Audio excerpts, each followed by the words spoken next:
আসসালামু আলাইকুম রহমতুল্লাহি আবারাকাতু। আমি আছি বরিশাল বিভাগীয় ৮ দলীয় মহাসমাবেশে।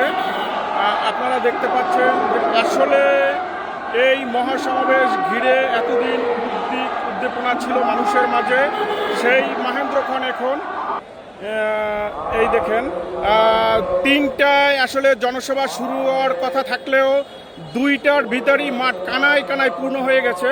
মাঠ কানায় কানায় পূর্ণ হওয়ার পরে আসলে আপনারা দেখতে পাচ্ছেন যে আমার ডান পাশটা এটা লঞ্চঘাটের দিকে গেছে। এই রোডটা লঞ্চঘাট পর্যন্ত লোকের লোকারণ্য, একেবারে শেরেবাংলা মেডিকেল কলেজ হয়ে সাগরদ্বীপ পর্যন্ত লোকে লোকারণ্য।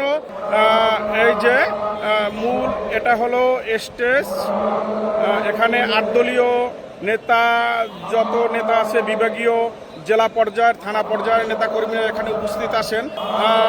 ৮ দলীয় সমাবেশ এটা থাকলেও কিন্তু বেশিরভাগই মাঠের ভিতরে হাত পাখা বেস্টুন ব্যানার বা হাত পাখা প্রতীক দেখা গেছে বেশিরভাগই, যেহেতু সবাই বলে থাকে যে আসলে বরিশাল চরমনাই হুজুরের ঘাঁটি বলতে একটা কথা আছে, সেই কথাটাই আসলে বাস্তব রূপ নিয়েছে আজকে। আর মাঠ থেকে যেটা জনগণ বা সাধারণ আপামর জনগণ যেটা বলতে চাচ্ছে যে আগামী নির্বাচনে আসলে তারা ইসলাম পন্থা ঘরানার মানুষকে দেখতে চায়। এই জনসভায় কি পরিমাণ লোক হয়েছে আসলে আমি আপনাদেরকে ধারণা দিতে পারবো না।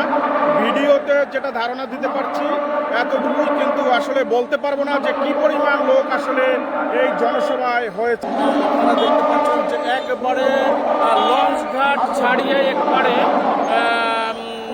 নগর ভবন পর্যন্ত লোকে লোকারণ্য। আপনার মাঠের আরও ১.৫ গুণ লোক মাঠের বাহিরে রাস্তায়, যেটা এই যে রাস্তা আপনাদেরকে দেখাচ্ছি যে দুই পাশের রাস্তা একেবারেই বরিশাল ব্লক হয়ে গেছে।